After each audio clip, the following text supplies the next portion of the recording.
శ్రోతలకు నమస్కారం. మన ఛానల్కు స్వాగతం.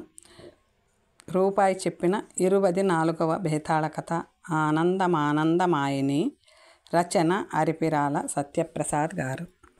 పట్టువదలని మధ్యతరగతి విక్రమార్కుడు ఏటీఎం వద్దకు వెళ్ళి అందులో నుంచి డబ్బులు డ్రా చేసి జోబులో వేసుకొని ఎప్పటిలా సంపద సాధించే లక్ష్యం వైపు మౌనంగా సాగాడు.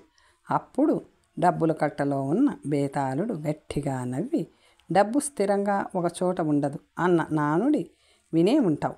ప్రతి ఒక్కరి దగ్గర ఉన్న డబ్బు ఖర్చు రూపంలో మరో చేతిలోకి మారిపోతూ ఉంటుంది. గత కొన్ని రోజులుగా నీకు ఖర్చుల గురించి చెబుతూనే ఉన్నాను. అయితే అసలు మనుషులు డబ్బుని ఎందుకు ఖర్చు పెడతారు? అలా పెట్టిన ఖర్చు వల్ల ఏం లాభం పొందుతారు అన్న అనుమానం నాకు వస్తూ ఉంటుంది. ఆ రహస్యం తెలిసేలా నీకొక కథ చెప్తాను అంటూ ఇలా చెప్పసాగాడు.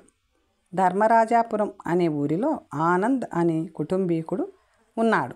అతనికి ఉన్న కొద్దిపాటి పొలంలో వ్యవసాయం చేసుకుంటూ తద్వారా వచ్చిన డబ్బుతో కుటుంబంతో కాలం గడుపుతున్నాడు. అతనికి చిన్నప్పటి నుంచి ఖర్చు పెట్టాలంటే సరదా. ఎప్పుడు ఏది కనిపిస్తే అది కొనివ్వమని చిన్నప్పుడు తల్లిదండ్రులని వేధించేవాడు. పెళ్ళైన తర్వాత కూడా ఎప్పుడు ఏదో ఒకటి కొనడం ఒక అలవాటుగా చేసుకున్నాడు. ఇలా ఉండగా ఒక రోజు ఆనంద్ మిత్రుడు అయిన శ్రీనాథ్ విదేశాల నుంచి వచ్చాడని తెలుసుకొని అతన్ని కలవడానికి వెళ్ళాడు. శ్రీనాథ్ విదేశాలకు వెళ్ళి లక్షలు సంపాదించాడని తెలుసుకొని ఎంతో సంతోషించాడు. శ్రీనాథ్ చేతికి ఎముకలు లేనట్లు ఊర్లో బంధువులకి మిత్రులకి ఎన్నో బహుమతులు తెచ్చి ఇచ్చాడు. ఆనంద్కి కూడా ఎంతో విలువైన కెమెరా, అతని పిల్లలకు బొమ్మలు, అతని భార్యకు హ్యాండ్ బ్యాగ్ వంటివి తెచ్చాడు. అవన్నీ చూసి మురిసిపోయాడు ఆనంద్. అయితే ఆ ముచ్చట ఎంతోసేపు నిలవలేదు. శ్రీనాథ్ సంపాదన గురించి ఊహించాడు. ఎప్పుడు ఏది కావాలంటే అది కొనుక్కునేంత డబ్బు ఉండటంతో సుఖం గురించి ఆలోచించాడు. క్రమక్రమంగా అంత డబ్బు తనకు కూడా ఉంటే బాగుంటుందని అతనికి అనిపించడం మొదలయ్యింది.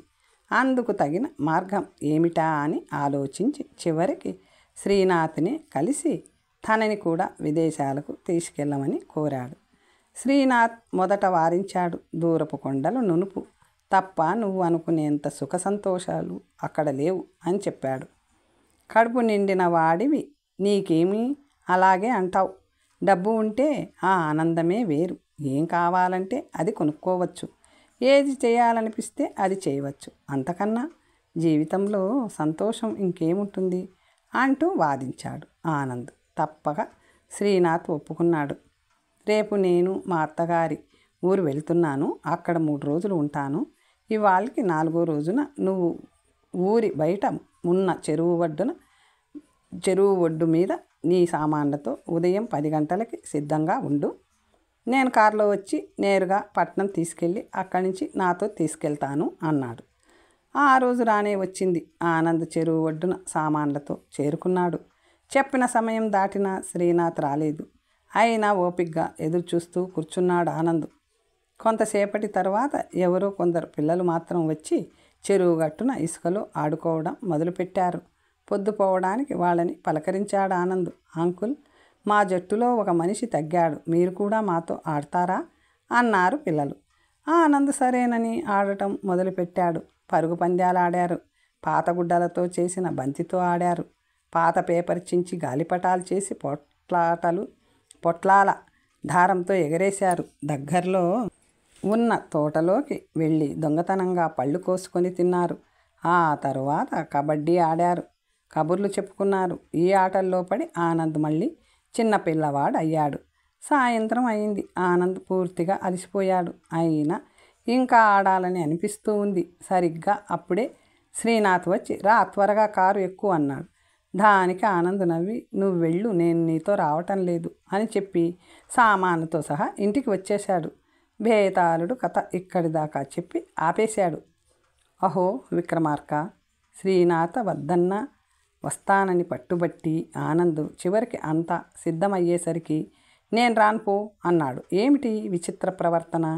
డబ్బు సంపాదించి విచ్చలవిడిగా ఖర్చు చేయాలన్న కోరిక ఉన్నా సంపాదించే అవకాశాన్ని ఆనంద్ ఎందుకు వద్దనుకున్నాడు?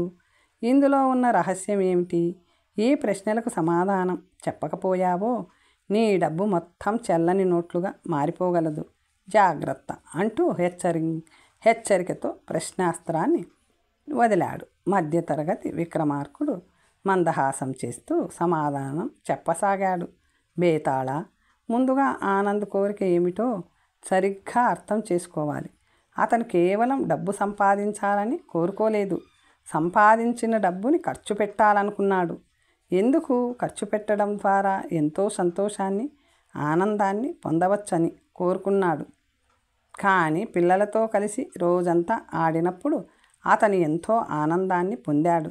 ఆనందం పొందాలంటే ఎంతో కష్టపడి డబ్బు సంపాదించి మళ్ళీ దాన్ని ఖర్చు పెట్టాల్సిన అవసరం లేదని అర్థమైంది. అందుకే అతను శ్రీనాథ్తో కలిసి వెళ్ళకూడదని నిర్ణయించుకున్నాడు. డబ్బుతో ఆనందం రాదు అని ఎవరైనా చెప్తే అది వేదాంతంలాగానో కడుపు నిండినవాడు చెప్పిన అబద్ధంలాగానో అనిపిస్తుంది. కానీ అదే నిజం. ఎవరికైనా అనుమానం ఉంటే ఒక చిన్న పని చేయాలి. ఒకసారికి కళ్ళు మూసుకొని జీవితంలో అత్యంత ఆనందకరమైన క్షణాలను గుర్తు చేసుకోవాలి. ఆ ఆనందం కోసం ఎంత డబ్బు ఖర్చయిందో లెక్క వేసుకోవాలి. చాలా వరకు ఆనందకరమైన క్షణాలు ప్రేమ, ఆప్యాయత, అనుబంధం, విజయం వంటి వాటితో కలగలిపి ఉంటాయి. భార్యతో కలిసి ఏ పార్కులోనో నడిచిన క్షణాలు, కష్టపడి ఇంటికి వచ్చిన తరువాత పిల్లలు పలకరించిన సందర్భాలు, చిన్నప్పుడు మొదటిసారి సైకిల్ పడకుండా నడిపిన రోజులు, ఇలాంటివి గుర్తొస్తాయి.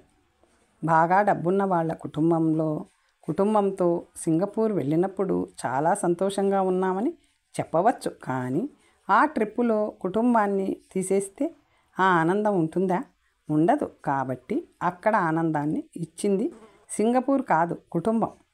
ఇక్కడ ఆనందాన్ని చిన్న పిల్లలు, గాలిపటం, అలసట, వీటన్నిటికీ ₹1 కూడా ఖర్చు కాలేదు. ఇది తెలుసుకున్నాడు.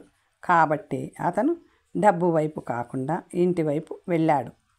ఇందులో మరో సంగతి ఉంది. మన చుట్టూ ఉన్న మనుషులు, సమాజం, ఆఖరకు వ్యాపారవేత్తలకు డబ్బు ఖర్చు పెట్టడంలోనే ఆనందం ఉందని పదే పదే చెప్తుంటారు. ఆ ఆనందాన్ని వెతుక్కునే క్రమంలో ఖర్చు పెట్టడం మొదలైన అది అలవాటుగా, ఆ తరువాత వ్యసనంగా కూడా మారే ప్రమాదం ఉంది. ఆ ఖర్చుల కోసం ఎక్కువగా సంపాదించాలని ఆరాటపడటం, అవసరానికి మించి అప్పులు చేయటం, క్రెడిట్ కార్డు వంటివి వాడటం చేస్తుంటారు. ఇది వాళ్ళ ఆర్థిక ప్రగతిని కృంగదీస్తుంది. అలాగని డబ్బులు ఖర్చు పెట్టకుండా పిసినారిలా బ్రతకమని కాదు అర్థం. ప్రతి ఖర్చు ఆనందాన్ని ఇస్తుందా లేదా అని బేరీజు వేసుకోవడం అవసరం.